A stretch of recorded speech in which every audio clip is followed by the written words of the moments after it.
नमो अरिहन्ताणं नमो सिद्धाणं नमो आयर्याणं नमो उवज्रायाणं नमो लोए सवसाहुणम्।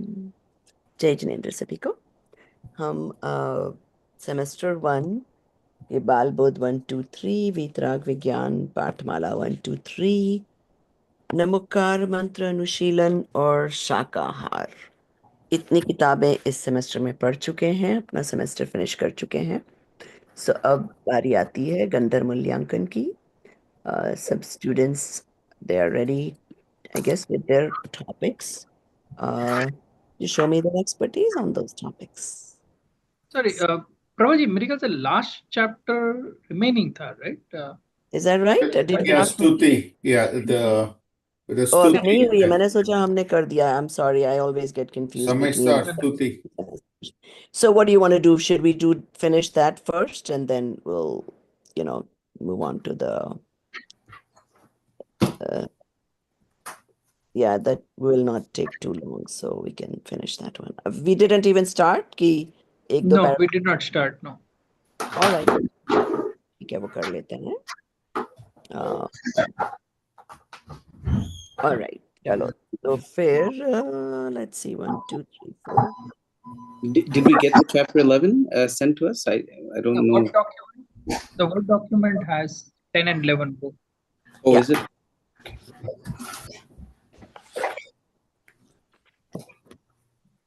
Okay, so कोई भी 6 जने इसको पढ़ लेंगे। इसकी I'll tell you the राग हिंदी में थोड़ी अलग है, तो समय सार से हम सब परिचित हैं, थोड़ा बहुत कहीं ना कहीं सुना है एटलीस्ट। समय सार ग्रंथ कुंद कुंद आचार्य का लिखा हुआ है, एंड इट इज a ग्रंथ that focuses on the निश्चय नय, on the pure soul, right? So it wants you to look at everything from that perspective, and rest of it just kind of not that it doesn't exist, but they don't want you to focus on that. Okay. And since it helped a lot of people go towards Samyak Darshan, it has a lot of importance. And then because of that, somebody wrote this Suti, which is, it's Mahima Sang. Okay. So I'll start with the rag. Sansari jivana bhav marano talva karuna kari. That's the rag of the Hari Geet, first one. Okay. Who wants to go first to read that, and then you can read the explanation from your English translation. I start. Okay. So go ahead. I'm assuming you said that, Shafalta? Yeah. Go ahead. संसारी जीवना भाव मरणो तालवा करुणा करी सरिता भावी सुधातानी प्रभु वीरतेम समजीवनी Yes. संजीवनी तो साति देखी सरित ने करुणाभिना हृदय करी मणिकुंद संजीवनी। Yeah, you'll have to get used to that. M is Sanjeevani. Yes.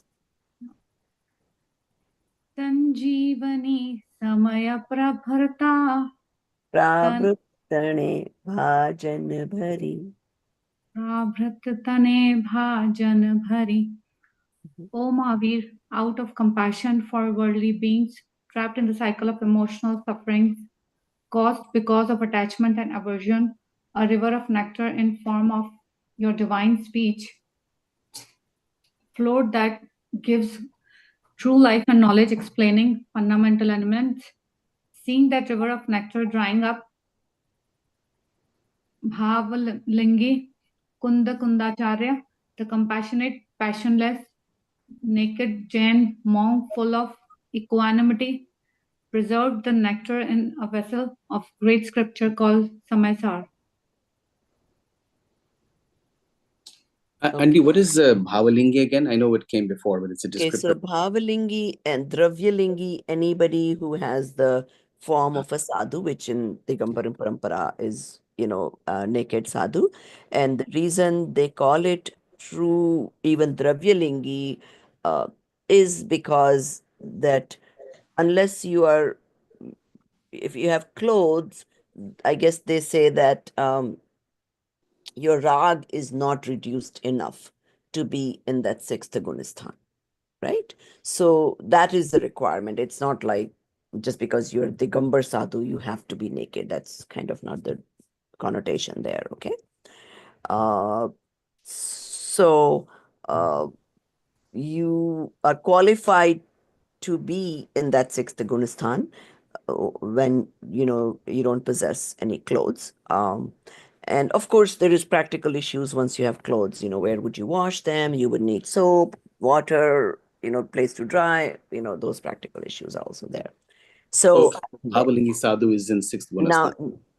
yes. Now, Dravyalingi means that somebody who is just looks like a sadhu. So I guess in Shvetambar Parampara, whoever is white clothed considered sadhu, and Digampara Parampara naked. But that is just dravya, what you can see.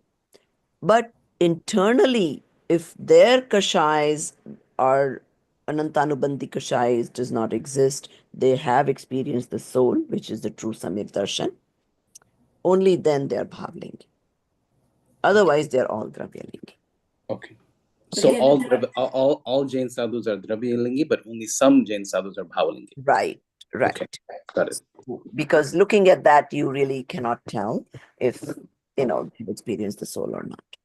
and Dravyalingi Muni also can be sixth Gunasthan? No, Or not? no. Sorry, can be Samyak Dravyalingi would Drashti? be first Gunistan. Samyak Drashti? No, if they don't have Samyak Darshan, if they have Samyak Darshan right away, they will be considered sixth Gunistan. If they don't have Samyak Darshan, then they are first Gunistan. They are Mithyatri, but they can be Dravyalingi.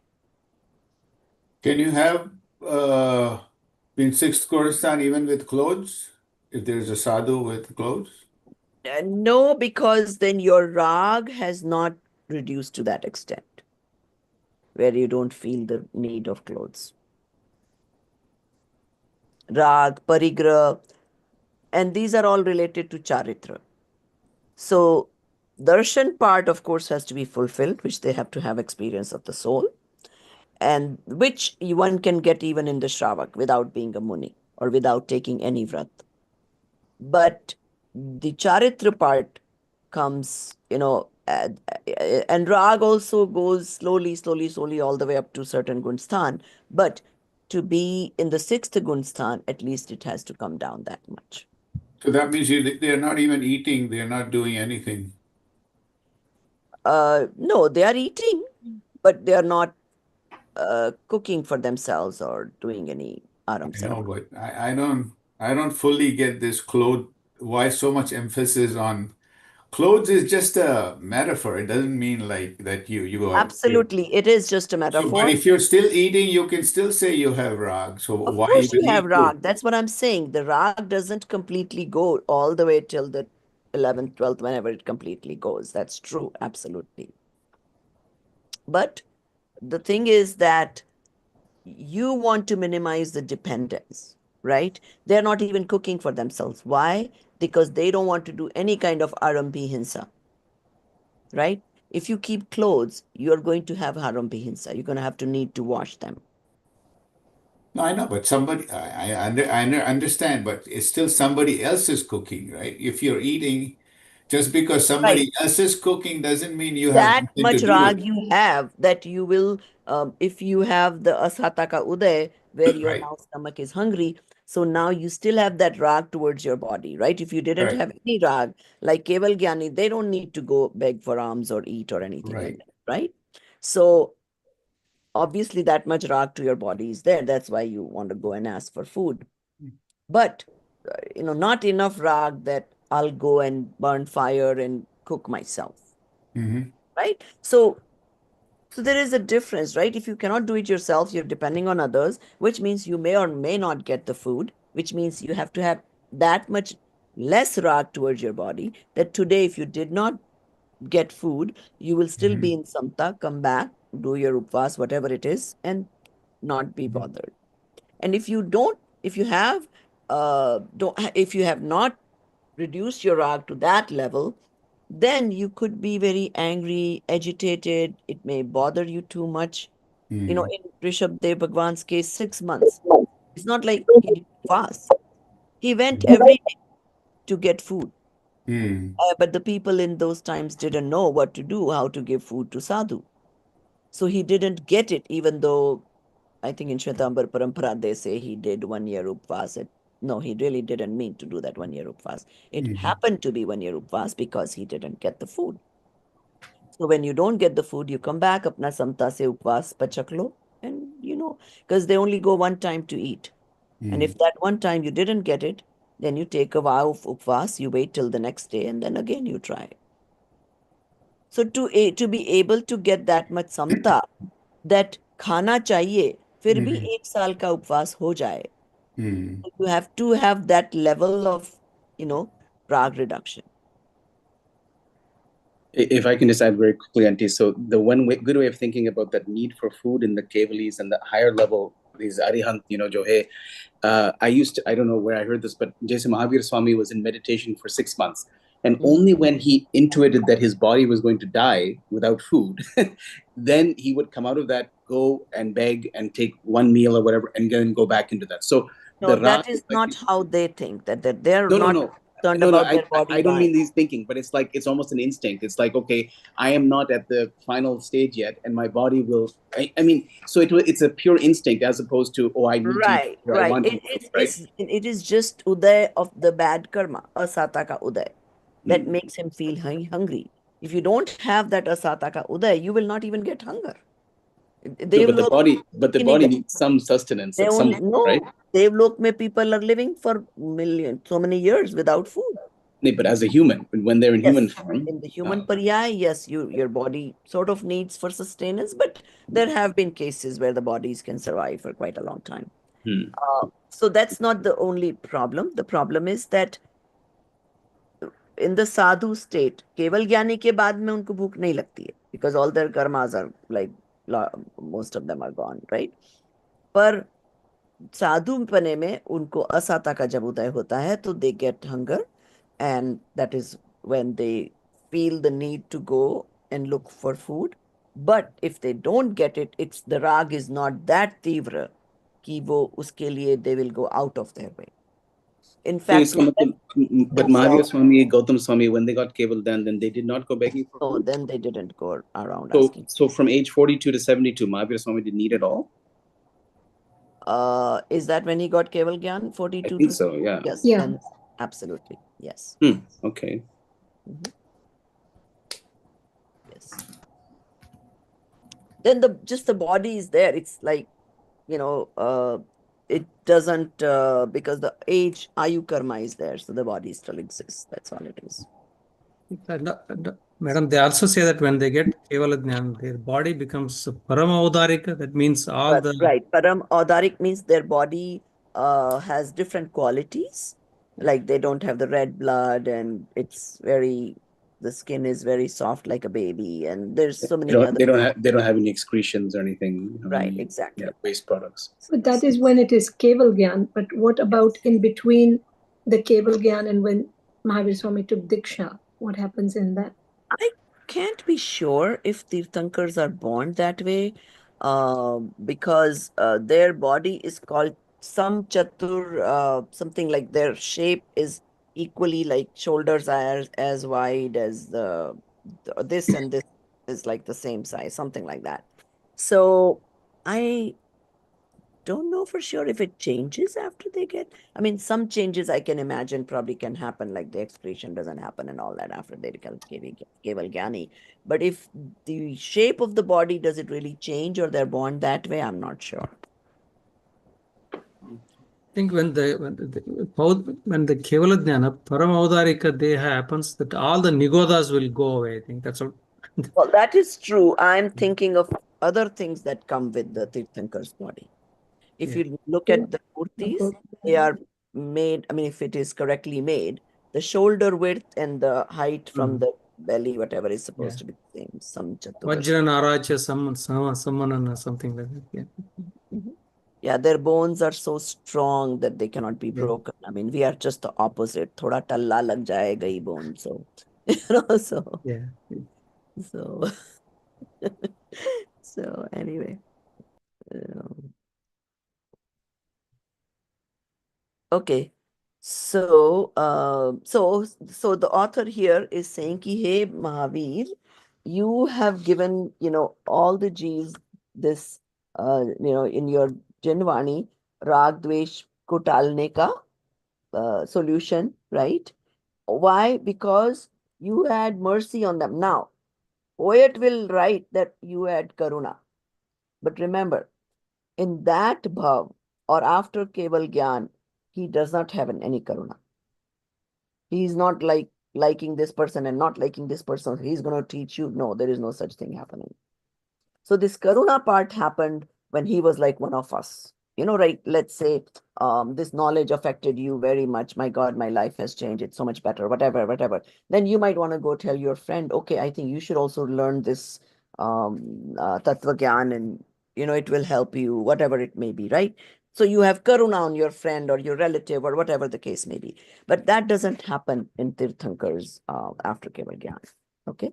So even though we say कि भगवान की करुणा से वाणी निकली वगैरह वगैरह, but you have to take it in the right stride. Okay. So उनकी जो तत्व ज्ञान समझाने वाली दिव्य ध्वनि है, what did they compare it with?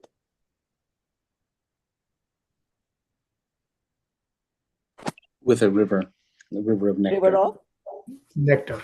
nectar, right? So because by drinking this nectar, which is the tattva gyan, you realize that you are an immortal soul.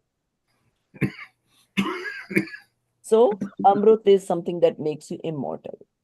And here, listening to this tattva gyan, we realize we all are actually immortals. Only this Pudgal body is mortal. Right? So, and then Bhavlingi Sant Kunda Acharya put all this knowledge into this Samaysar. Okay. So next, Dipali, you want to go next? Sure. I think I'm going to just try and read instead of sing.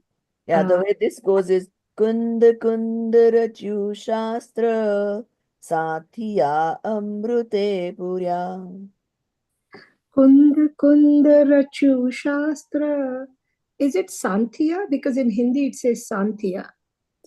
Santhya, I mean, I don't know. In English, does it say Sakya? I don't know what it is, but I'm assuming it is actually the Satya, the sign we make.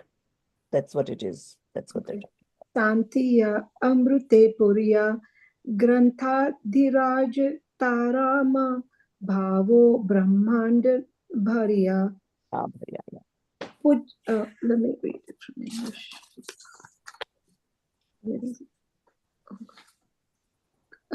Reverend Kunda Acharya wrote, Samay Sara and Acharya Amrit Chandra adored it with his commentary and verses. Atma Khyati, O great text Samay Sara, the mysteries of all this universe have been unraveled in your exposition. So just say Samay Sar. Remember, unless there's a line on the top, you have to pronounce it not a. So it's Samay Sar, not Samay Sar. We went through all this trouble so our kids won't start saying Sara. Okay. So yes, so now they're talking about the Tika that Amrit Chandra Acharya further explained Kunda Acharya's verses that were written in Prakrit into Sanskrit language and more, commentary, which means further explanations. So, which made it even simpler to understand, at least for those times when people understood Sanskrit.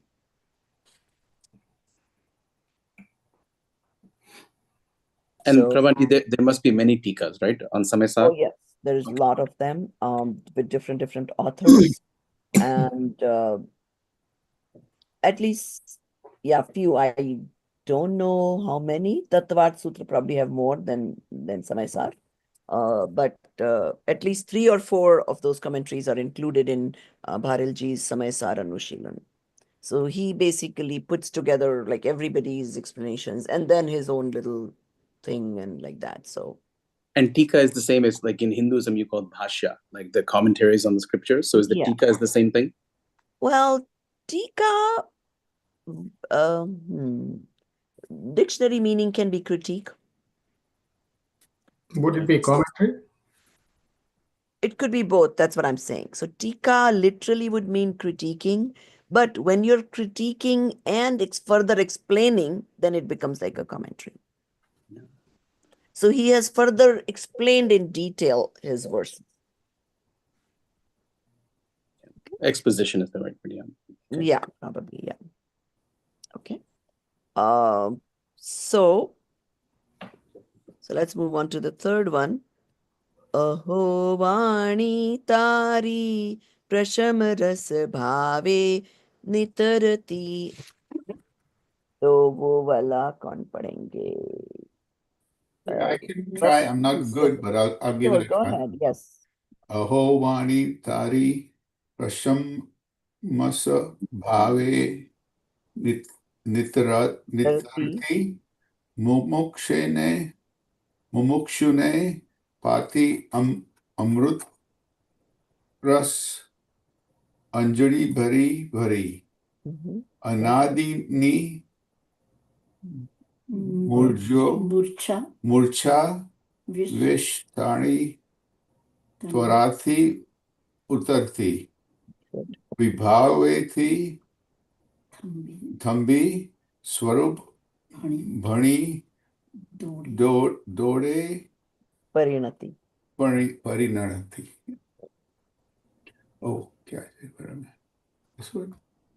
O Kunda Kunda Acharya Dev, your speech revealed in the great scripture Samaisar is full of the sentiment of peace and offers nectar in the cupped hands of the seekers of liberation. Just as the stupor caused by consuming poison is dispelled by drinking nectar.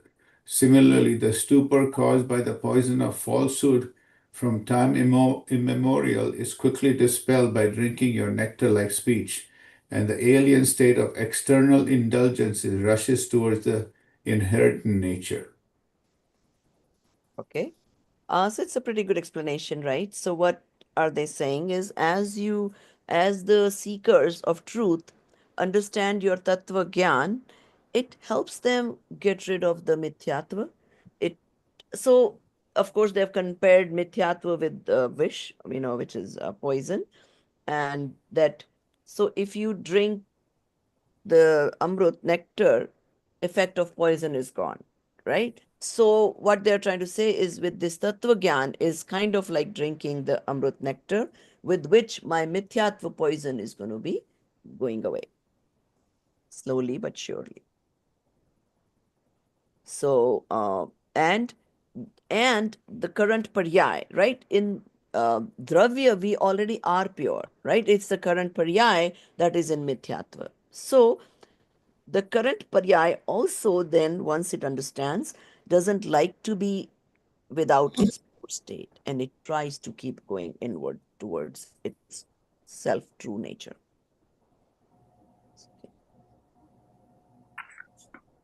Okay. So the next one, tu che nischay granth bhang sagala. Okay, Dinesh Purarji, you want to try that?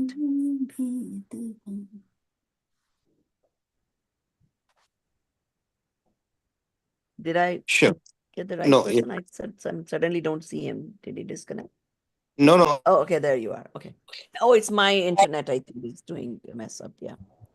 So go ahead.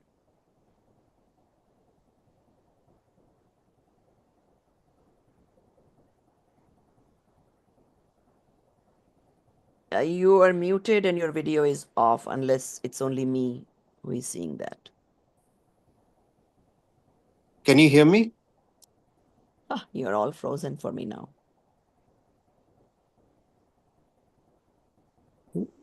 We can hear you, Dinesh. I can hear Can you hear me? You Yes. are audible, but Yeah. your video is off. Yeah, we can hear you. Yeah, but your video is off, right? Yeah. Oh Lord. Okay, I'll just try read this. Hold on.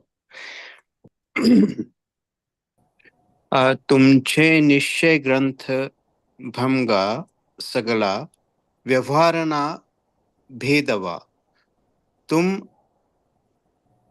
प्रांजनाचिनी जनने उदयानी समधि Pragnachini Gyanane Udayani.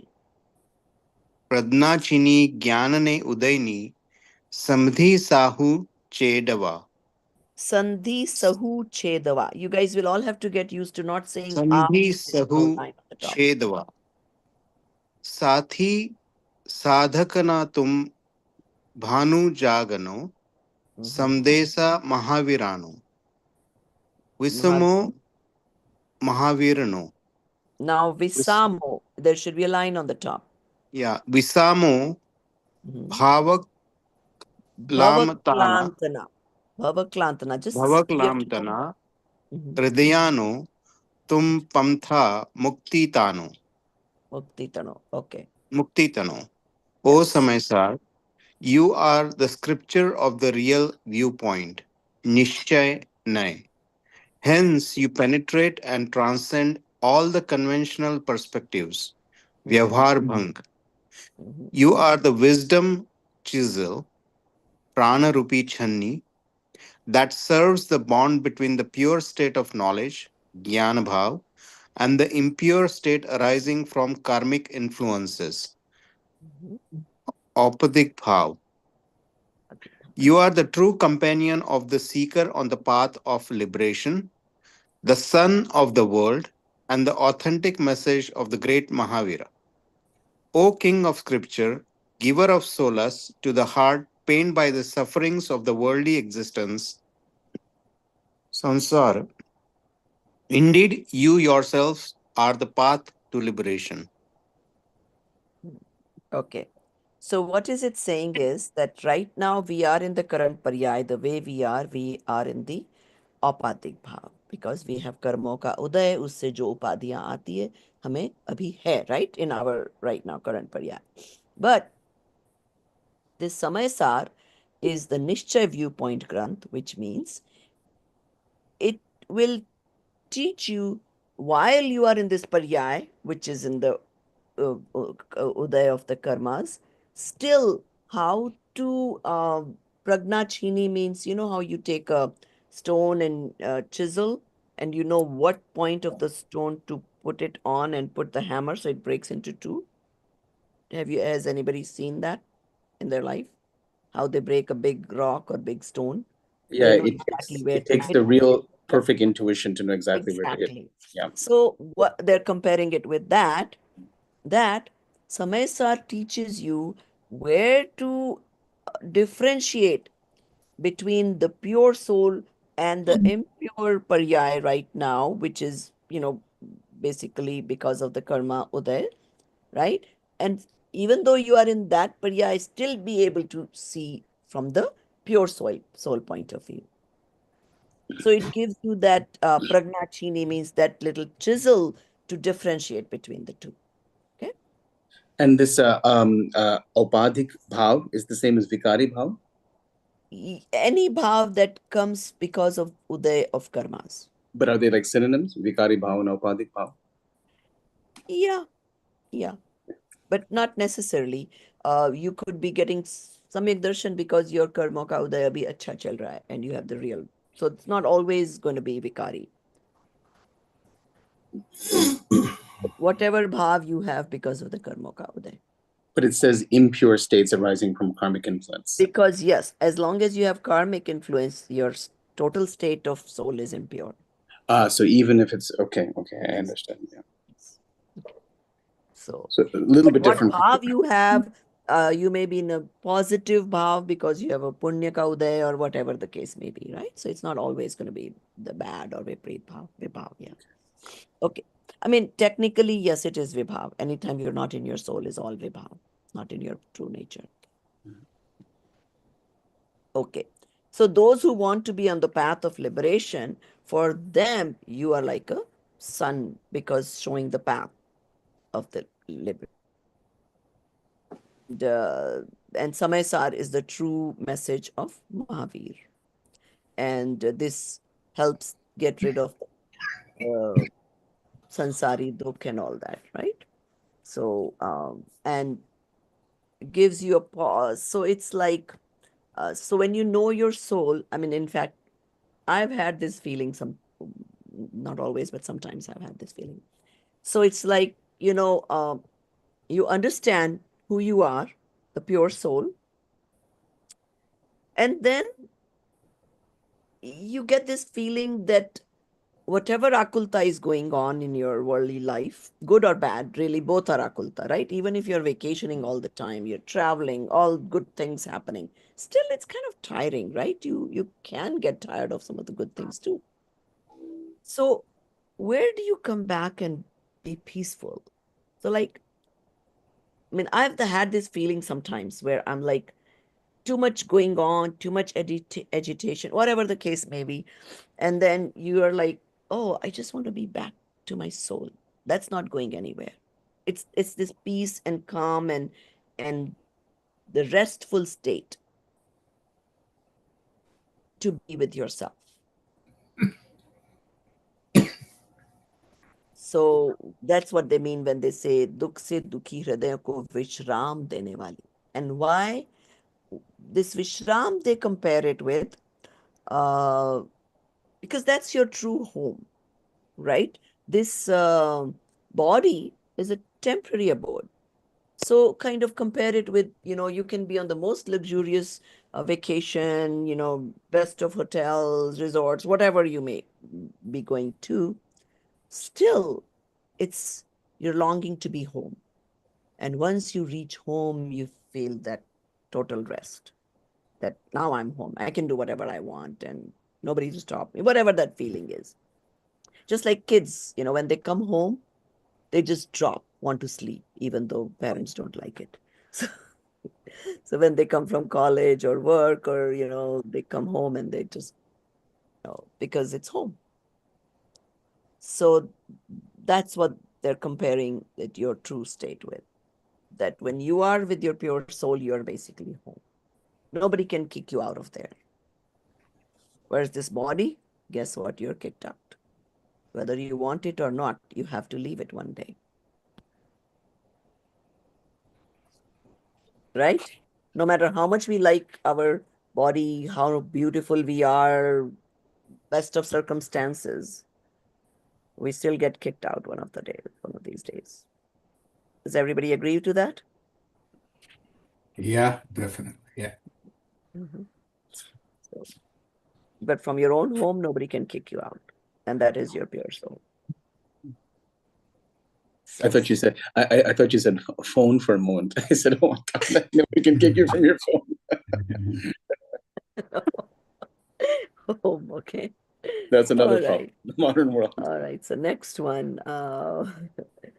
Where is Nidhi today? She's like kind of She's there. muted, huh? Nidhi, are you there? Yes, ma'am. Fell asleep? No, I'm here. Okay, we'll not disturb her. Okay, you go next, Amit. Sure.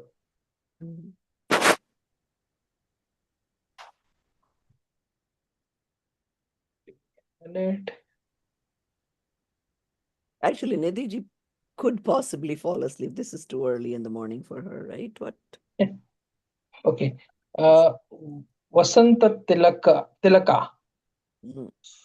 शून्य तने रसनी बंध सुनिए तने तो रस शून्य निबंध तने शिथिल रस थाए निबंध शीतल थाय थाय जाने तने हृदय ज्ञानी तनाम ज्ञानाय जानाय तुम जनाए जनाय तुम रुचतम जगतानी रुचि आलस Alas, You used to read better. Remember the us and ahs. Pay attention. yeah.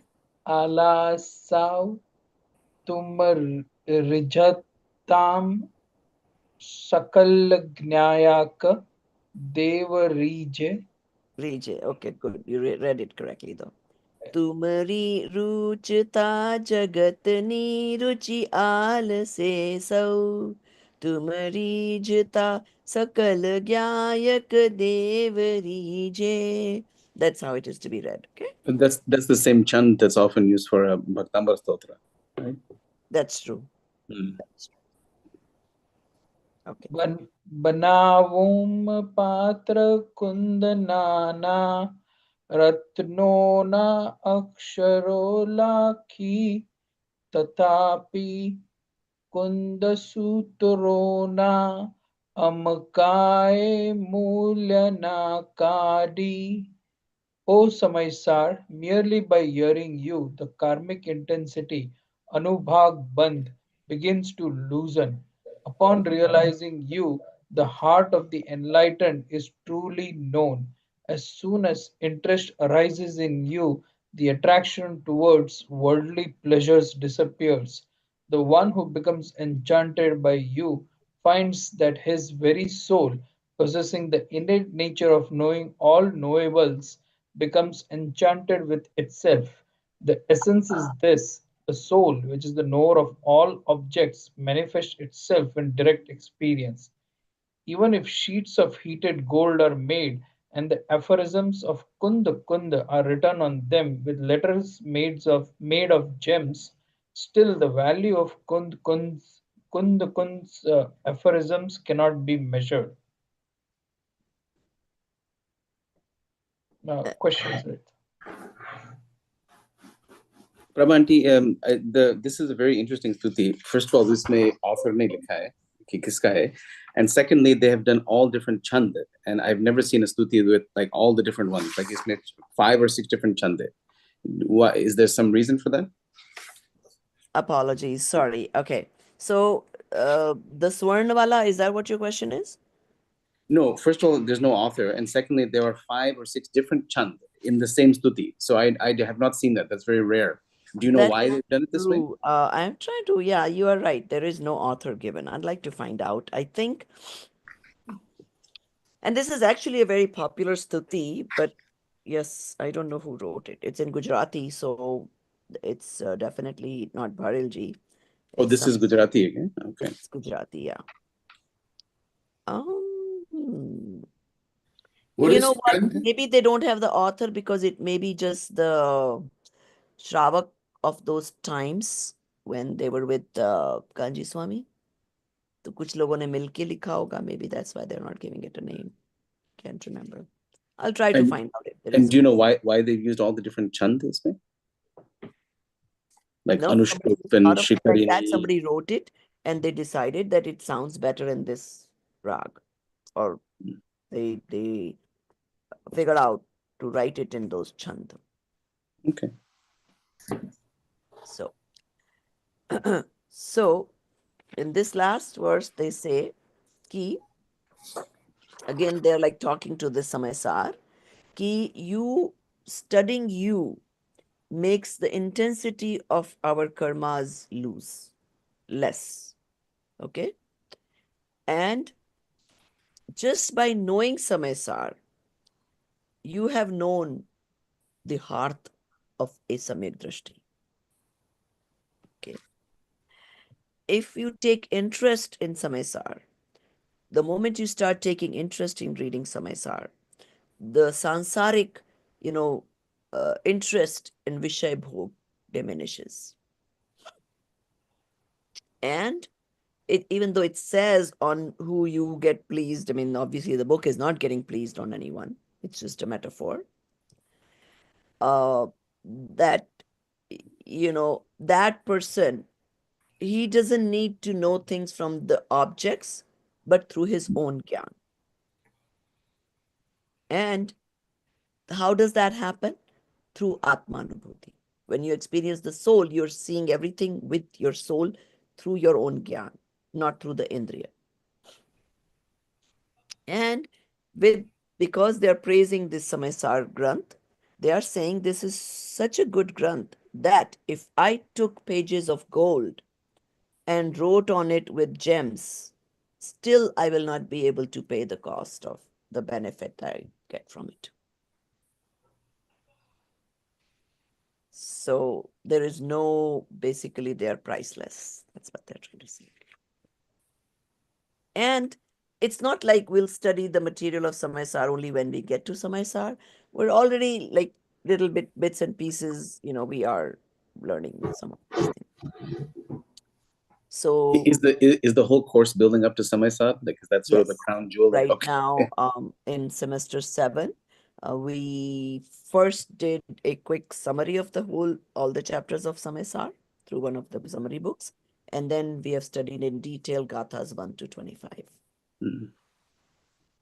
So in Dravana Yoga, this Samaysar is the main book, or how is it? The most, yes, in highest level of book, yes, in that sense. Highest level in Dravyano Yoga, but there are obviously more tougher grunts of Karnano Yoga that are available, that are even more difficult to understand. Okay, so this finally finishes our syllabus, right? We're done with all three, Vitrag, Vigyan 1, 2, and 3. And let us move on to the Gandhar Mulyankan. And let's just go with the order that you guys wrote your topics, or somebody wrote for you, I guess. Let's see.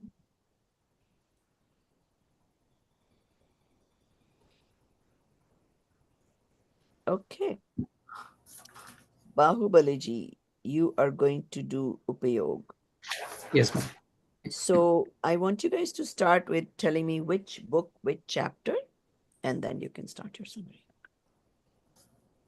All right. The Upayoga, it is chapter 3 in the Vitaraga Vidyana Patamala 3. Okay. Okay. Okay. So the Upayoga, the active consciousness. Okay, remember, we are not going to say Upayog, without that line on the top. Okay. So you're saying like it's not Upayoga, it's Upayog. So if you read in the English translation, you Yeah. are to say only when there is a line on the top. So in the word upayog, there is no line on the top, even though it says GA, okay, at the end. No, I'm not saying Upayoga. I say Upayog. Upayoga. Okay, fine then. Yeah, Upayog. It Yeah. sometimes I know that happens Yep. too. Sometimes when you're Yeah, because pronouncing in Kannada, it may sound like yeah. ga. That's In okay. Kannada, that's what we use, Upayoga. In Kannada, it's very You are absolutely correct. I mean see, some dialects or some languages, especially the languages from the south, yeah, emphasize on the full word, like yeah, upyoga. yeah. Whereas Hindi speaking people, they Correct. kind of make it silent, which is Correct. So not the true correct pronunciation, actually, exactly. according to some. So Yes. I'm not good in Hindi talking, so No, I no, can no, this read is and write. fine. Yeah, You are yeah, pronouncing it correctly. yeah. So, yoga is fine as long as Yeah. you don't make it upyoga. No. I'm Yeah. saying, yeah. It looks odd in Kannada also. Okay.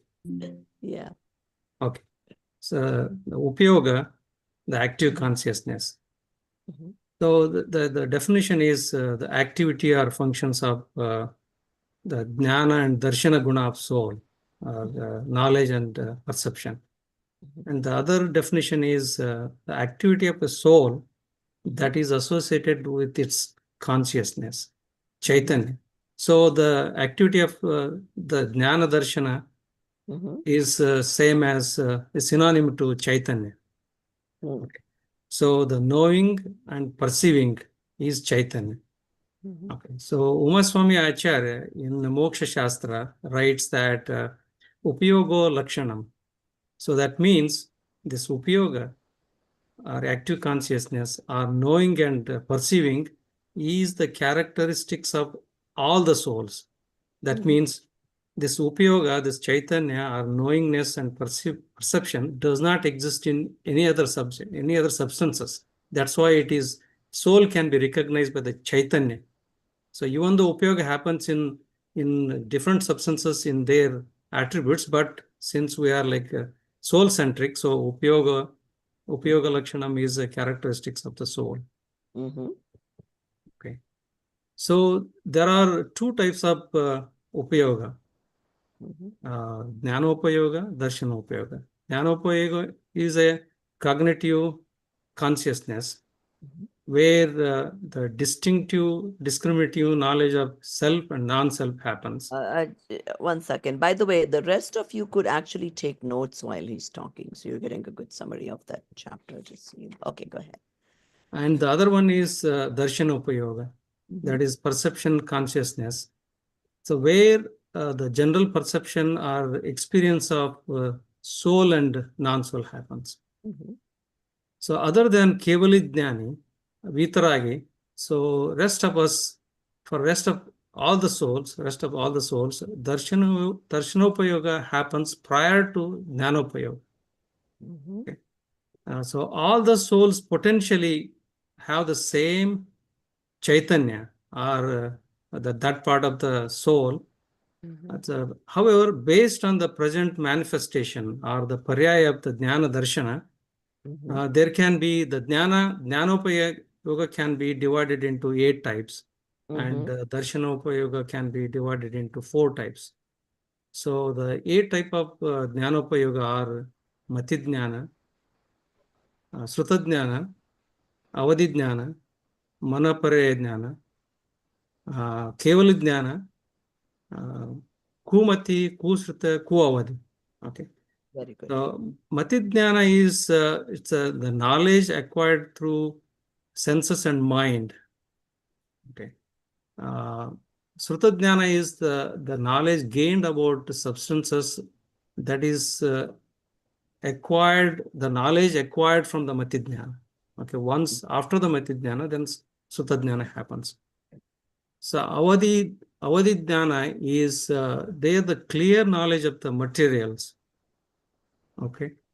The visible things will happen, but with the limitation, without the aid of senses and mind. The Avadijnana happens, but with the limitation of Kshetra, Kala. I mean, what is that? Dravya Kshetra Kala Bhava. That means it's substances, location, time, and modes. Dravya Kshetra Kal Bhav, yeah. Dravya Kshetra Kala. Manaparaya Jnana. This is clear knowledge of material thought objects in somebody's mind without the aid of senses and mind. So again, this has the limitation of Dravya Kshetra Kala Bhava. So Kevala Jnana, that's omniscient, the knowledge of the Kevala Jnani, where the clear, direct, complete knowledge in which all substances and all their qualities and all their modifications in the present, past, future, okay, known together simultaneously across space and time. Okay, all the time, same time. So next comes the Kumati. Kumati is a perverted of Matigyana. It's like a false or misguided knowledge. The Kusruta is same thing. It is perverted version of the Sutagyana. And Kuavadi is also the false, clairvoyant. Okay. So the next comes the Darshanopayoga. There are 4 types of Darshanopayoga. First one is Chakshu Darshanopayoga. So the general perception that occurs prior to Matigyan, when the eye as an instrument with the help of the eye. Okay. Chakshu Darshana is a general perception that happens prior to Matigyana when all 4 senses other than the eye plus mind is used. Okay. So Avadi Darshanopayoga is a general perception that occurs prior to Avadijnana. Okay. So the Keval Darshan is a general perception that general perception or experience of everything that happens along with the Kevala Jnana. There is no gap in between them. Okay. So that's what I made points, and that's Very my good job. Good job. Explained very nicely. Okay. Now comes the testing. I'm just joking. There's nothing to be scared about. So, so I'll ask you your 3 questions. Okay. Correct me if I heard you wrong. Did you say achakshu darshan was eye plus all the other senses? Is that what you said? Achakshu is excluding eye, Okay, correct. the other 4 senses plus mind. Sure. All right. Now, so my first question to you. Let's say today you get Keval Gnana, right? What would you do? I'll be doing nothing, be in my soul. That's it, just the soul. Really? Yeah. Now you can see when your kid is going to get married. Now you can see all the future events. No, but I am completely disconnected. I am the soul. I know everything. But in today's paryas, I asked. I said, you get Keval Gnana today. No. If I get Kevala Jnana, then I'll be, by this time, I'm already like disconnected from the outwardly world as soon as the Kevala Jnana happens. Yes, you're right. Technically, you will not get Keval Gnana in this paryaya. Yeah. But let's say if you became all-knowing in the current paryaya, then what would happen?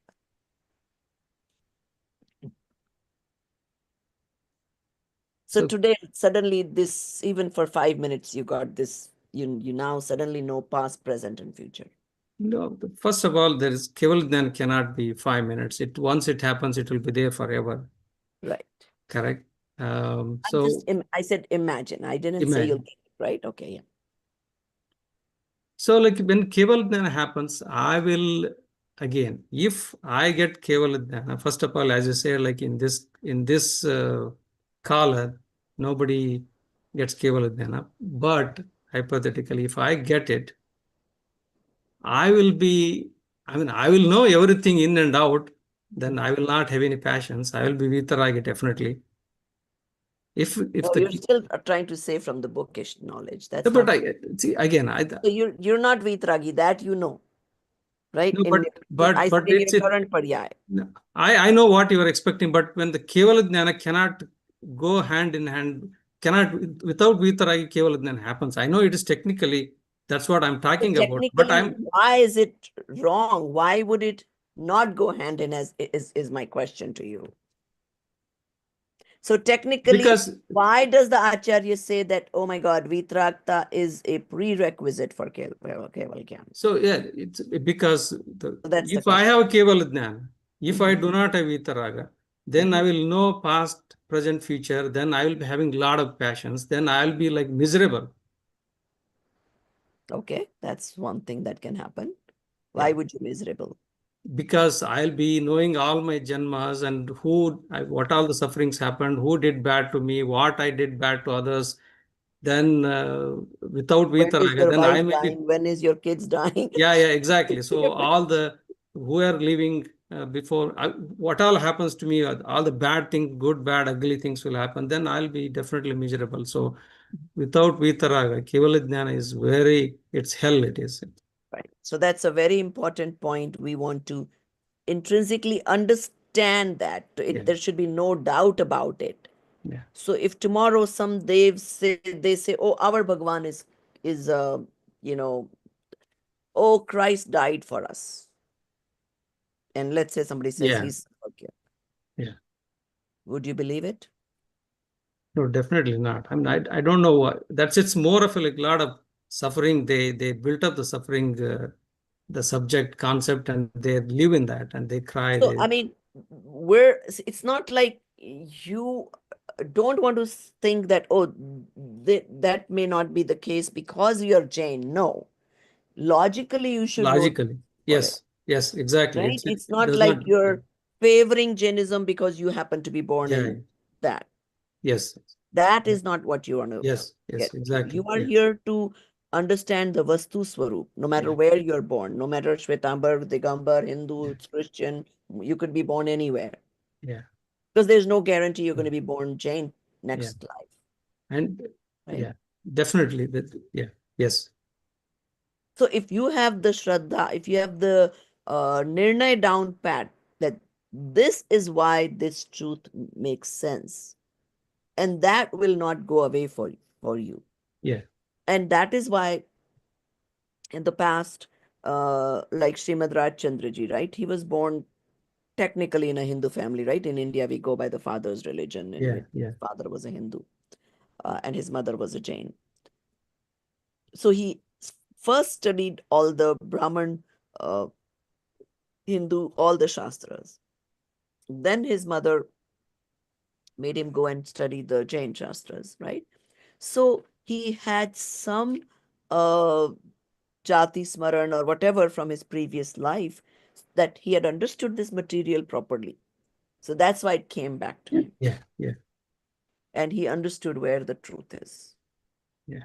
So whatever we today, whether we get some darshan in this life or not, it doesn't go to waste.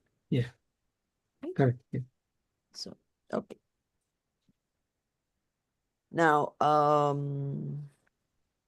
which gyan do you have today? Which mati, shrut of the, which one do you have right now? Being who am I would say like I have Kumati Kusrata. I mean, Why? yeah.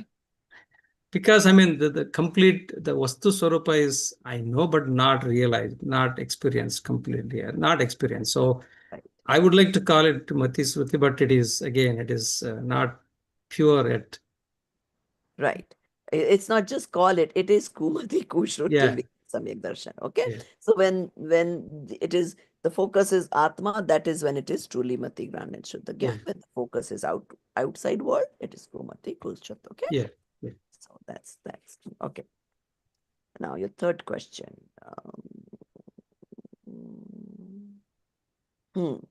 What is Lakshan? What is Lakshan? Mm-hmm. Okay, that is the identifiable symbol or the differentiable symbol between if you take any object. So what is that makes this one different from other is Okay, that this I don't know what I'm asking you is in this chapter or not, may or may not be, but we have studied it in somewhere.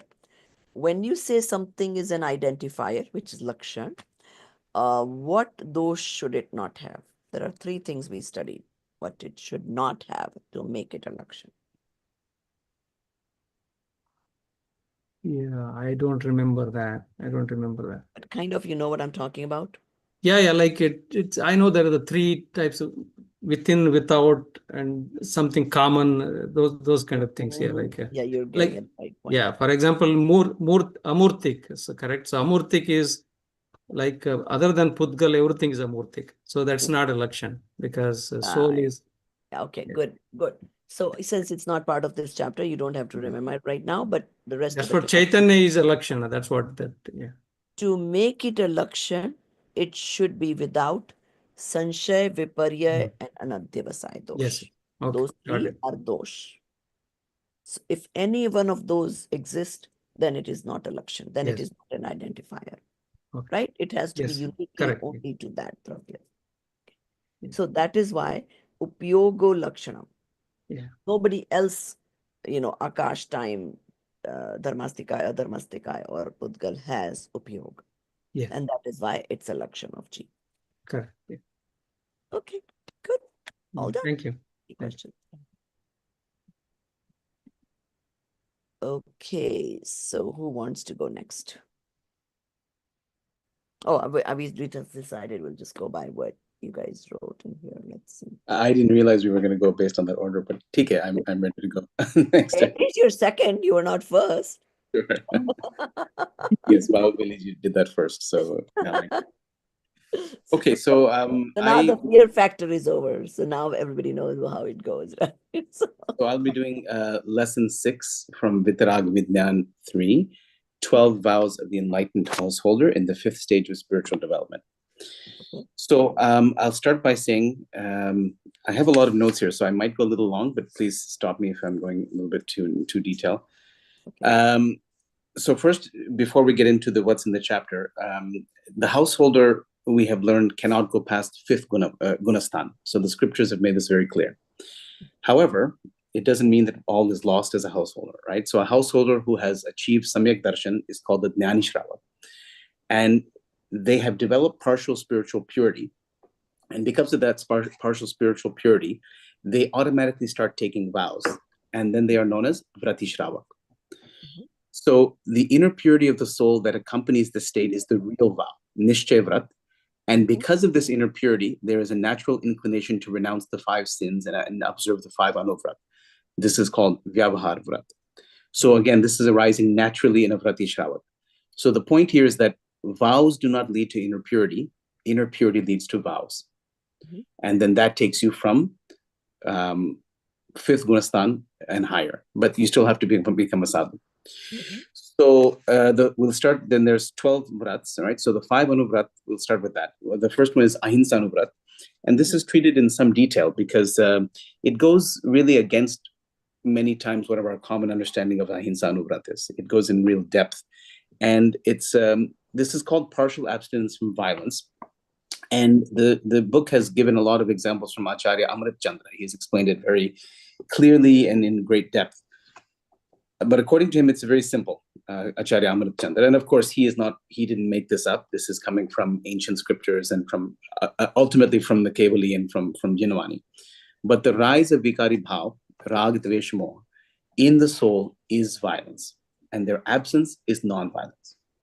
So when Kashai Bhav arises, those Kashais obstruct the purity of the soul's consciousness. This is Upayog, as Bahubali ji had just described. And this is called Bhava Hinsa. That Kashai Bhav is instrumental in causing the actual physical violence to self or others. And this is Dravya Hinsa. So if a Jeev avoids Raga Dvesh and is totally vigilant regarding Charitra, so for example, a monk, a Bhavalingi Sadhu, right, a Bhavalingi Muni, then even if a living creature is inadvertently killed, there is no violence because all precautions, all bhav is there, there's no violence done. But if a jeev has kashai and is careless in their daily actions or whatever, even if a living creature is not killed, that jeev is committing violence. So hinsa versus ahimsa is not fundamentally about actual physical violence to living beings, but the presence or absence of kashai bhav. And this is something, again, very deep meaning, that's something that I have learned in a very deep way from this, we always heard a little bit about this, but every time our non-violence ahimsa is focused on external ahimsa, not causing violence. And that's important, but not as important as this inner meaning. So then we go on to say in ahimsa anuvrat, there are 4 kinds of violence, and that's described as intentional violence or sankalpi hinsa. This is injury to life with deliberate intention. And we all understand that that's, hitting somebody or killing or murder, just deliberate. You want to cause them harm and damage. The second one is occupational violence or udyogi hinsa. And this is injury to life during the course of business. And there's lots of examples, including farming and mining, and even in businesses. I mean, there you can find many examples of violence that is happening in the course of your profession or your business. The third category is violence in household activities, which is arambi hinsa, injury to life in household activities.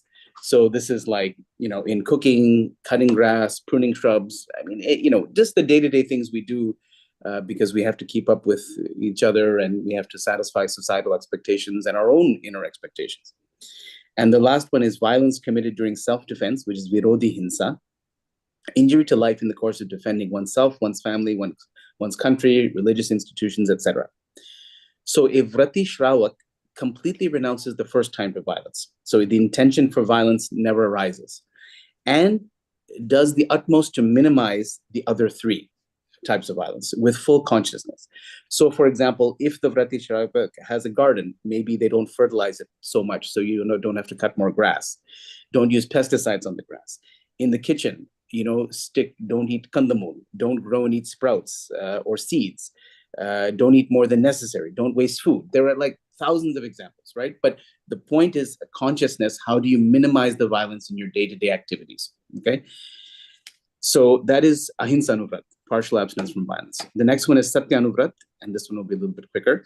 So this is partial observance of truth, and untruths are 4 kinds. So they are described as sat ka apalap, concealing the truth, asat ka udbhavana, or propounding untruths, like, speaking untruths, anyata prarupana, distortion or telling otherwise. So distortion, or basically alternative facts, as people say these days, unfortunately in the US and now everywhere. And garhit vachan, harsh or cruel speech. So these are the 4 types of satyanuvrat, partial observance of truth. It's not a question of simply lying. There's a lot of subtlety in these 4 categories that's given. The third anuvrat is achorya anuvrat, and that's partial abstinence from stealing. And I'm going to describe this one in 3 levels of subtlety. Okay, so the simple definition of achorya anuvrat is taking things that do not belong to you from somebody else. Okay, that's the normal definition of stealing. You see somebody has, I don't know, a bag and you like it and you pick it up and take it. Very clear, right? Stealing, that's achorya. That's breaking that vow. But the more subtle meaning of achorya anuvrat is also taking things that do not belong to you or to anyone else, right? In the typical sense. So I remember from childhood, the typical example is if you see a pen on the road or a penny on the road, you pick it up. It's not anybody's. It's lying on the road, right? But if you pick it up, that is a breaking of asteya or achorya, right? So we call it a both thing. And this can be extended. So drawing water from a well, taking things from the earth, even unnecessary farming. Like let's say you're farming things that are much higher on the food chain or require a lot more inputs into them versus simple crops, right? All of these qualify as breaking achorya anuvrat or asteya anuvrat. And the most subtle one, which I learned from my father some years ago, and I really like this, and I don't know if you'll agree, but this achorya anuvrat is stealing an identity, which is anything apart from Shuddhatma, is breaking achorya anuvrat. You are assuming, you are taking an identity that is not yours. So I kind of like that definition as well. Then the 4th anuvrat is brahmacharya anuvrat and partial celibacy. So for a householder, this means remaining satisfied with one spouse and renouncing the desire of engaging with another, a prostitute, other women or men, and other living beings as well, I guess. You can take it further. So it's not just that limited definition, but consciously limiting sexual activity. So for example, many times Jains on fasting days will also abstain from sexual activity. Not engaging in perverted sexual behaviors, not watching pornography or sensual shows, not being obsessed with sex. So again, you have to extend it beyond just the pure definition, and that is to minimize those types of activities. And then the 5th anuvrat is parigraha parimanuvrat, or aparigraha vrat, the partial vow of limiting possessions, or really setting a boundary on possessiveness. And then this actually goes into the gunavrat, which we'll come to. So there's 3 categories again here, subcategories: internal or antarang parigraha, 14 defilements, like 5 major passions like wrong belief, anger, pride, deceit, and greed, and 9 forms of minor passions like laughter, etc. And I didn't have a chance to look those up in more detail. Then there's external or bahirang parigraha, which is what we normally consider possessions. And when a Shravak takes this vow, a Vrati Shravak fully renounces false belief or mithyatva, which is actually the subtlest and most dangerous form of internal attachment. And they also partially renounce the other internal attachments. They cannot be fully renounced because of continued presence of kashai. And they also define a limit on external possessions, consciously restricting the quantity and types. And my favorite example of this is Srimad Rajchandra, we were just discussing. He was a businessman and a Vaishna, Gujarati Banya businessman, but he consciously kept a limit on how much profit he was going to make. And I seem to remember the figure of 2% or 3%. He said, "This is what I need to feed my family and fulfill my obligations. I will not make more than this. I will not take more than this." So that's a beautiful example of parigraha pariman vrat by a Vrati Shravak. I think we can definitely call him a Vrati Shravak, if not more. So those are the 5 anuvrat. Then we get into the 3 gunavrat. And the purpose of the gunavrat is to protect and enhance the anuvrat. So it's a support, it's an aid to make those anuvrats stronger and better. The first one is digvrat. So when the intensity of kashai already starts to decrease, okay, in the Jnani Shravak, The Nani Shravak limits his movements in the 10 directions. So eight cardinal, ordinal directions, and top and bottom. Okay. According to Hemachandra Yoga Shastra, the person who has accepted the Digvrati or Digvrat, direction limitation vow, has stopped the vast ocean of greed that spreads. And I really like that definition. By limiting the area in all direction, one avoids violence towards living outside that area. So you are putting a conscious stop on how much harm and violence you are causing, to other living beings. Then the next one is Deshvrat. So this is further narrowing the broad boundaries of Digvrat, further restricting movement by time, duration, days, weeks, months, etc. And in Acharya Amrit Chandra's Purushartha Siddhi Upai, he explains, within the limits set in Digvrat, one should again fix limits specifying a village, market, house, street for a fixed period of time and abstain from activities outside the new limit, Deshavrat. So you might say, today I will only go, Digvrat would be something like, I will only travel to the north if I'm going for a walk, Well, of course, you have to come back south to go back home, but you know what I mean?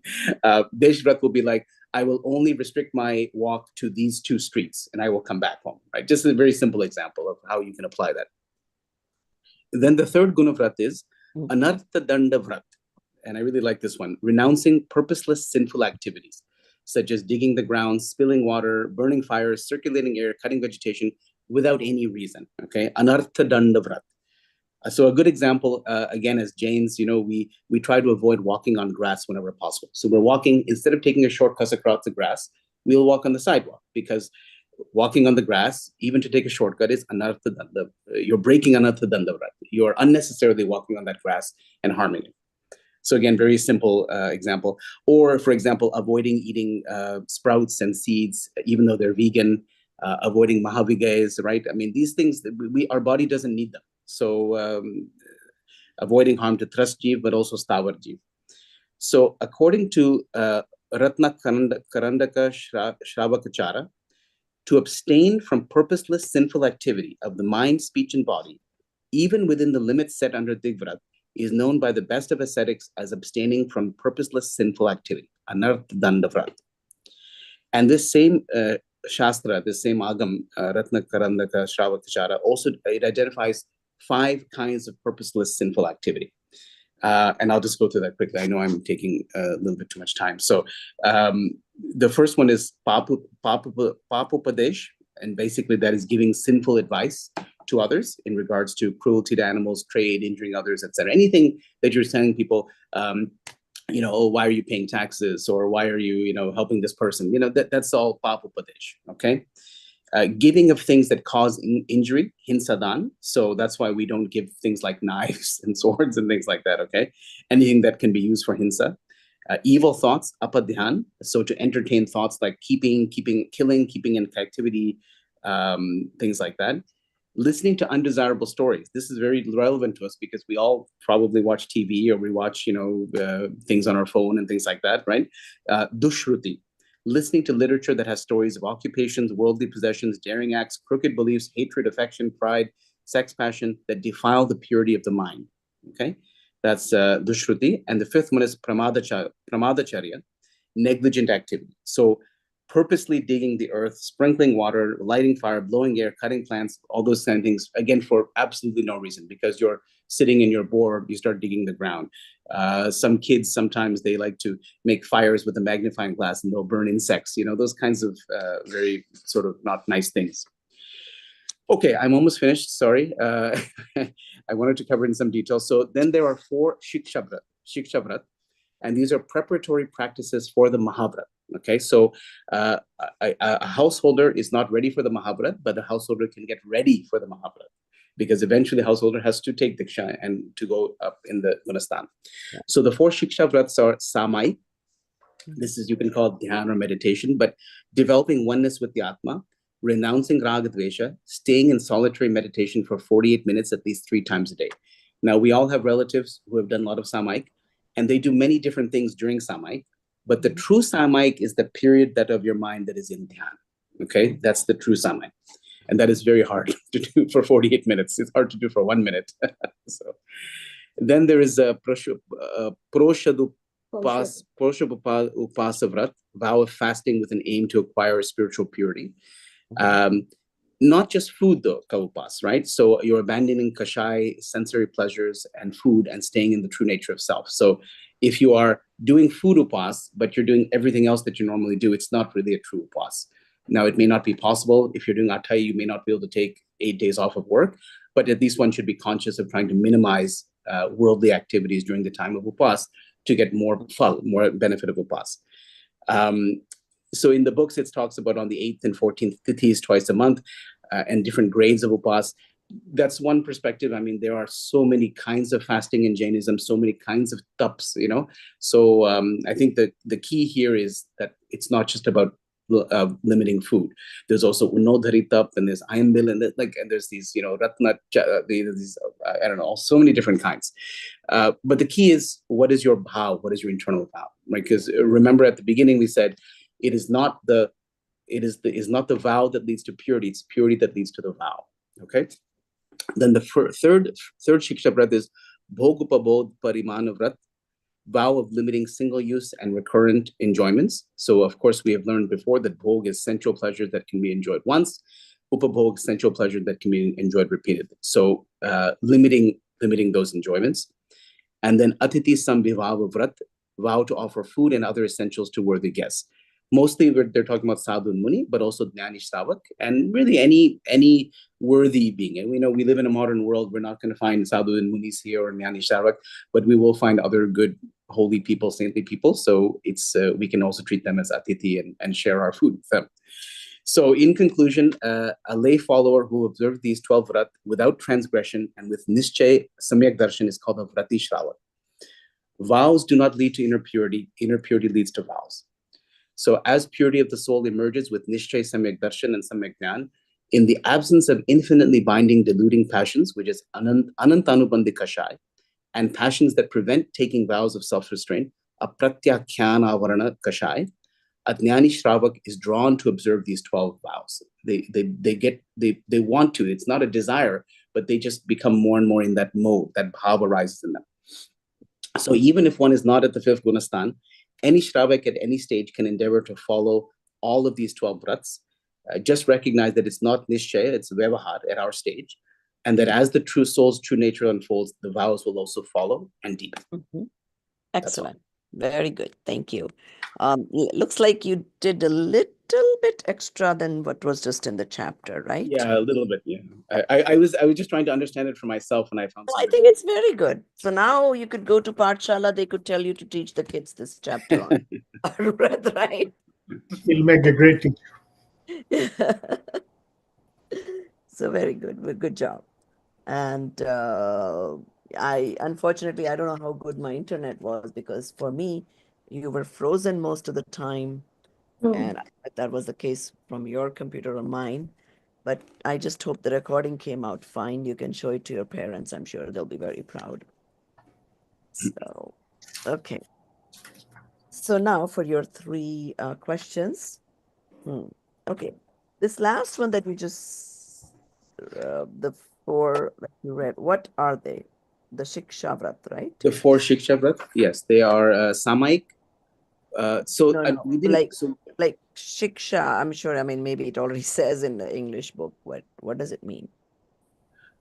So unfortunately, the chapter we have was incomplete. So the first one, Samaik, was not written, and there was no introduction as well. So that's why I had to look it up a little bit. But it's basically training. They're training. Yes. Yeah. So you are training to become a sadhu, and that's why you do these vows. Okay. Right. So very good. Now, which one would you say should be the easiest for us? Which one of these vrats? Well, again, it depends on how much depth you're following. I mean, you can say Digvrat, I'm going to take Digvrat and I'm not going to go up direction. And that's pretty easy to follow, right? So it depends on... Aren't you going to take flights? But you can say I'm taking it for 1 week and you have no flights planned, right? So I'm just saying, so it depends on... I mean, I don't know if we can answer that what is easy, because it depends on how intensely you want to follow it, right? If you are somebody who habitually violates Satyanuvrat, then even the basics are going to be difficult to follow, right? So I don't know if that's a trick question or not, but Well, it was in a way, and the reason I say easiest to follow was Anarthadan, because I was that thinking about that. Yeah, is not necessary to begin with, so should be easy to give up. yeah. You just need to cultivate that consciousness. Do I need to be doing this activity or not? And I think, See, all others you don't know, you may have to travel, you may have to do this, that, like that. Whereas Anarthadan means like unnecessary, I'm going to just leave the shower on for 2 hours or 1 hour. And that's kind of can be, relatively speaking, easy to control. Yeah. That's what I meant by that. Okay. Did someone raise hand real quick here? Okay. Now, the third question.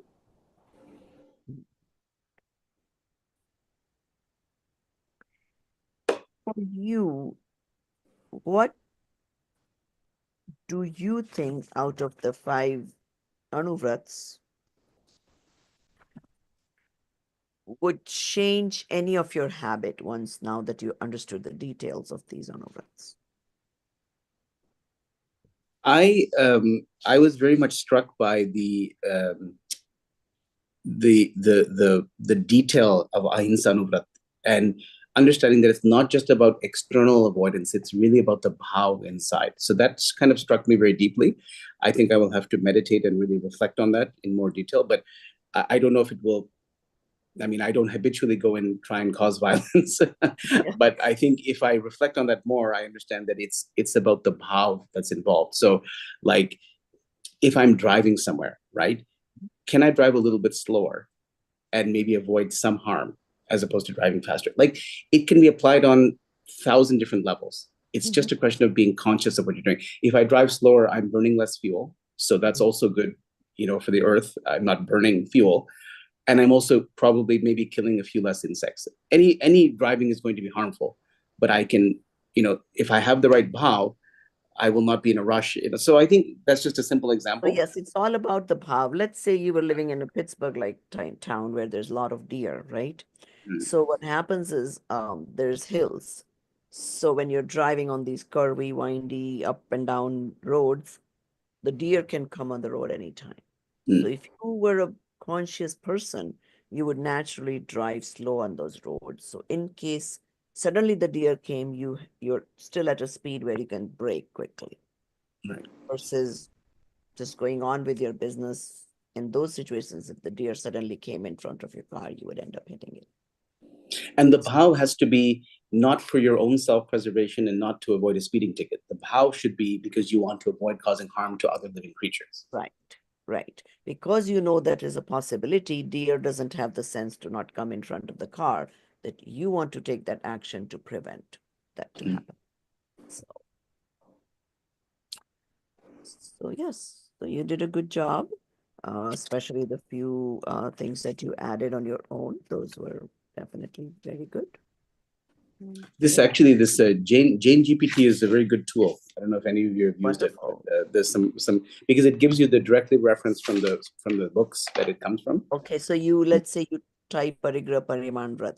It'll give you the details It plus. will give you a brief description, and then it will give you the books that it's coming from, that it's taking it from. So you can actually go to the source and then read it in context also. So I think it's a very nice tool. I mean, I haven't looked at it too much, but yeah. Okay, good. Yeah, actually, I know the kid who developed it. Yeah, so that's good. Very good. And now we have a Paramagam GPT also. Oh, you do? Yeah. So what they've done is they've fed it like all these books that we translated in English, plus more, whatever they could find. So now when you try to translate, it will consult all these English books that have been fed to it when it gives you the But just in Chat GPT, right? Or it's a separate. No, it's a separate thing called Paramagam GPT because Chat GPT is not going to be able to look at all those books versus Paramagam GPT will do that. And that's available. Just you can go to Paramagam GPT. It's like available for everyone. I have to find out. I think so. Okay. Yeah, try it out. If it is not available, I'll let you know how to do that. Yeah. So yes, we've just fed all the English books to it. So then if if you're looking for a definition or something, it'll kind of scan through all those books and then come back and answer it. I mean, it's some cases it has been better. So we're working on improving, and our goal is to faster translations, more accurate translations. So okay. So are we ready for the third person?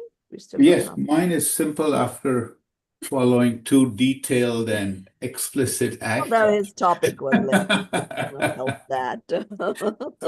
Mine is He cannot skip any of those things, so it naturally becomes a bit long. So. Yeah, no, it's great. Yeah, it was a very good explanation of both the chapters. So this is Vitrag Vigyan 3 is chapter 7, Mukti Ka Marg. Everybody forgot the first two books or what? Everybody got it on the three. They're like, forget it, those are done, Yeah. My class in the morning, they were a bit challenging, They made me pull out the 1 and 2 that I'd put away. They took from someone was from 1, some is doing from 2, another person is doing it from 3. Oh, really? Yeah. So this is And Acharya. go me first. I gave them that example of Rupal's class. That class wanted to do, everybody wanted to do the summaries, and the morning batch wanted to do these things, too. So, okay. Okay, go ahead and start now. Okay. So this one is written by Acharya Amit Chandra. So he was a Jain scholar, and he was only second to Acharya Kunda Swami. And he had basically made commentaries in Sanskrit on Samaisar and a few other of the main books. So in this, he talks about nature of liberation. And the path to liberation is the three jewels, Ratna Tatriya. Ratnatray, right? So, and that is first one is right faith, Samyak Darshan, understanding one's true nature through self-directed introspection, having faith in the pure self distinct from external substances, and free from misconceptions and the fundamental realities. One must first achieve this to progress. Samyak darshan has to come first, and after that you can get samyak gnan and samyak charitra. So once you have that, then you can have samyak gnan, which is accurate understanding of the soul and other substances. And we have to be free from the three flaws, which is doubt,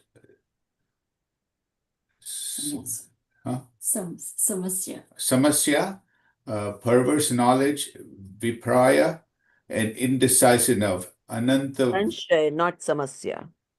Samasya means problem. Samshaya? Yes. Samshaya. And perverse knowledge is what? Vipraya? Viparya? Viparya. And indecisiveness is? Anadhyavasaya. Anandavasya. Yeah, right. And so that leads to Samyak Gnan. And after that comes Samyak Charitra, which is pure self-absorption, free from inauspicious activities, devoid of all passions, which includes auspicious and inauspicious activities, and being indifferent to worldly matters, focused on the inherent knowing nature of the soul. Some of the key insights are right faith must be cultivated through contemplation of the fundamental principles.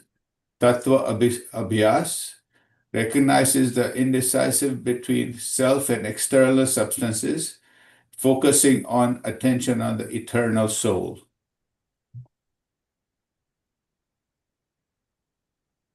So one of the main things that I took from this is that you have to be separate from auspicious and inauspicious activities. Because even having punya bhav will only get you to heaven and will not get you to moksha. Yeah. Right. And the core teaching of this thing is that you have to meditate and understand the true nature of the soul and that it is separate from your body and to contemplate on that and to get samyak darshan first. So that is the ultimate goal, is the three jewels. Mm-hmm. Right. Mm-hmm. Okay, all done? Yeah, that's, I think. You didn't cover the last para, that the part whichever part has the samyak darshan, that part doesn't have the band and all that. Did you cover that? No, the portion, that some portion, amsa, that's what you're talking about? Yes, Ansh. Amsa of the soul, where samyak darshan, that is bound, and the portion which there is attachment, and the state there is bondage. And the stage where there is jnana, and there is state that's not bound, the state in which the attachment and the state causes bondage. So there will be, yeah, so that's the Okay. So did difference. you like read and kind of write the summary, or you just like kind of highlighted in the book and did the summary? No, I've written the summary. You've written the summary. Very good. Good Right. job. Okay. So this chapter talked about the path to liberation, Mm-hmm. right? Right. So, do you really want liberation? Oh, yes. Why? Because worldly life is, in the end, full of misery. It's not permanent happiness. You will not get permanent happiness unless you have liberation. Okay. Now, so we said that first you would get Samyak Darshan. Right. Would you have Gyan before, or Samyak Gyan or Samyak Darshan? Samyak darshan. Okay. And then what? You have to do something special to get Samyak Gyan? Samyak darshan, and then you'll get samyak jnana. Okay. And how? Just being in your soul, basically. No, Totally actually, understanding the tattvas and contemplating on them, and that will lead you to samyak jnana. well, right. No, Samyak Gyan is where how good should your knowledge be? Remember, that's where the Sanshaya Viparya and Anantyavasan came into picture. And when you have that kind of Shraddha, that this is it, this is my soul, then all the knowledge that you gained becomes Samyak Gyan. Now, because you have the experience of it. Mm-hmm. Okay. Right.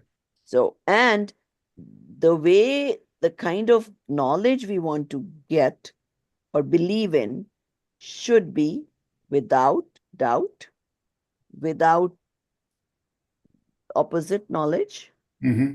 and firm conviction.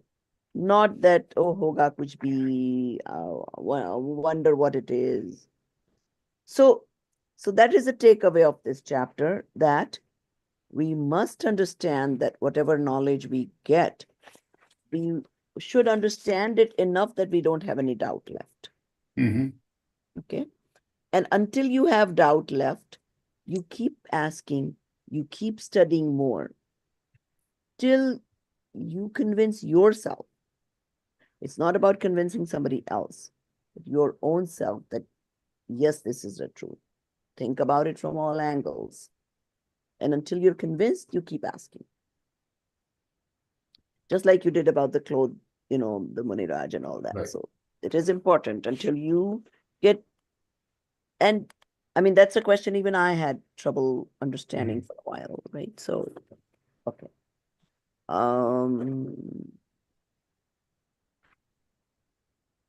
Is it good to have Shubh Upyog? Is it good to have Shubhopyog? Mhm. No, in the end, no, because that'll get you to heaven. It's not going to get you to moksha. Yes.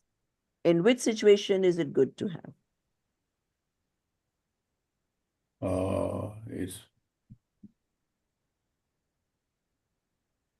It's better than Ashubhopyog, but in the end, it's still, it's still bondage. It's still karma. Right. So ideal is Shuddha Upyog. Right. Until you get there, better to have Shubh than Ashubh. Mm-hmm. Okay. So correct. That's it. You're done with all your 3 questions. And so, all right. So in your group, I just posted the LCPA questions. So if Amitji, you want to share that, we can kind of read them together, just since this is the first time you guys are going to do that kind of homework. I'll explain a little what they're expecting.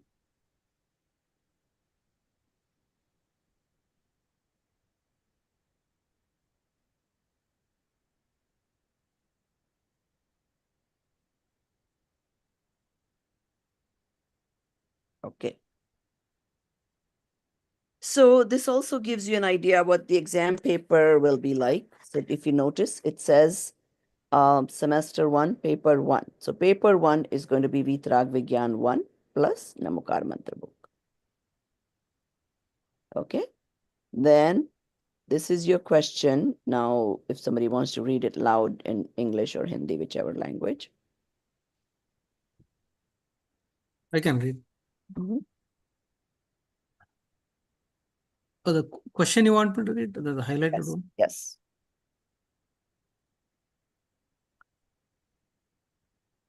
Okay, Shanti Devi was always anxious and restless. She felt as though God was punishing her for reasons unknown. She was not as intelligent or beautiful as her sister. Whenever she tried to do something on her own, her husband would not allow it. On top of that, she constantly suffered from one illness or another. Based on the lesson of karma, please explain the reasons behind the adversities in her life and show her the way to attain peace. Everybody got that? Mm-hmm. So, I mean, you can take a little help from the karma chapter. And so basically, do you understand? They're trying to give you life examples, life scenarios, and make you apply that knowledge to answer those scenarios, solutions to those scenarios. Okay. All right. Go ahead, scroll down and go to the next. So now there's going to be 3 questions from one from each paper, right? So paper 2 will be Vitrag Vigyan 2 plus Shakaha. So somebody else can read this question now. Yeah, I can read. Divya was a person driven by compassion. She often helped animals in need and felt proud of being such a kind person. After studying the lesson, ahimsa, an analysis based on the Purusharth Siddha Upyay, her feelings and approach began to shift. Question earlier, what were the emotions behind her actions? What does she think now and why? Explain in detail how her perception changed after understanding true ahimsa. So any questions? You guys got what they're trying to look for? Yep. Very good. Let's move on to the 3rd question.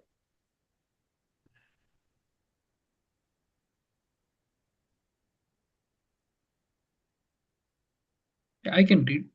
Okay, go ahead. Give any 2 examples from your present or past life where you were influenced by accepted false belief, grahit mithyatva, and later overcame them, or where you encountered a situation involving grahat mithyatva but managed to avoid being influenced by it. Also explain how you recognized that it was indeed a case of accepted falsehood and why it was worth discarding or avoiding. Okay, I so you like, see I like how that thing, present or past life they're given. In case you have a past life. Yeah, some people may know. So, Prabhandi, this is the last paper, like last semester ka paper hai kya ye? Paper nahi, assignment. So you Assignment. had 3 assignments of doing the summaries in the similar pattern, paper 1, paper 2, paper 3, right? One summary for Vitrag Vigyan 1 and Namokar Mantra, second summary for 2 and Sakahar, and third summary for Vitrag Vigyan 3. So then this is the additional assignment where you answer these 3 questions. What's the deadline for this, ma'am? Usually until the papers start, and normally you guys are supposed to upload it on the system. I've heard that they are coming out with a new system, not the Moodle that was being used so far. So let's see what they come out with. They're kind of working on it right now. That's why we don't have the IDs yet. So in addition to the summaries, we have to do this paper jo aapne abhi bheja, right? That's What's right. the Yes. Okay. Yes. And that's all in preparation for the exam. Yes. Okay. Yes. Or So in yeah, this will how already long? make you read the books, a couple times so that, you're kind of pretty prepared for the exams when they come up. Okay. So, okay, so we can stop sharing. And primarily that's it for today. I don't want to do another summary because it can take a little longer. So, also you guys wanted to do the lessons learned session. Should we do that next class or the class after, I guess? Which one? Kya bola aapne? We said we'll do one session where you guys all talk about what differences it has made in your life since you started the semester. And it might take a little thinking because some of the differences are subtle and we don't really notice them. So ponder upon it a little bit and jot them down, and we'll have a session of that. Yeah. Is it going to be the next one or the next to next? Next to next, because next one we'll finish all the Gandhars, and if there is time left, we could also do it next class. So, but probably not because we still have what, 5 people left, right? Or 6. We just did 3 today, right? So there's still 6 more people left to do. Yeah, 6. Yeah, I mean, we'll decide if there is time left. If not, we'll do it next to next class. But be prepared next class just in case. Okay. So we'll just end the class a little early today. That's fine to do. And, so you see how, like, over the semester, they take you through so many things, and the assignments kind of, make the understanding, just like when you did Gandhar, that particular topic you had to pay more attention to, and you now feel like a master of that topic. So same way when you do summaries, you remember some facts a little more. The LCPA will make you understand how it gets applied. So even for the other chapters, you might thinking about how to apply. And not just think, it sort of will start coming naturally, just this whole process, the way it flows. So, okay. सहजानंदी शुद्ध स्वरूपी अविनाशी हूँ आत्मस्वरूप सहजानंदी शुद्ध स्वरूपी अविनाशी हूँ आत्मस्वरूप सहजानंदी शुद्ध स्वरूपी अविनाशी हूँ आत्मस्वरूप निज निधि निज में बताई यह अनंत उपकार है इसके लिए जिन वाणी माँ को वंदना शत बार है वंदना। जिनेंद्र सभी को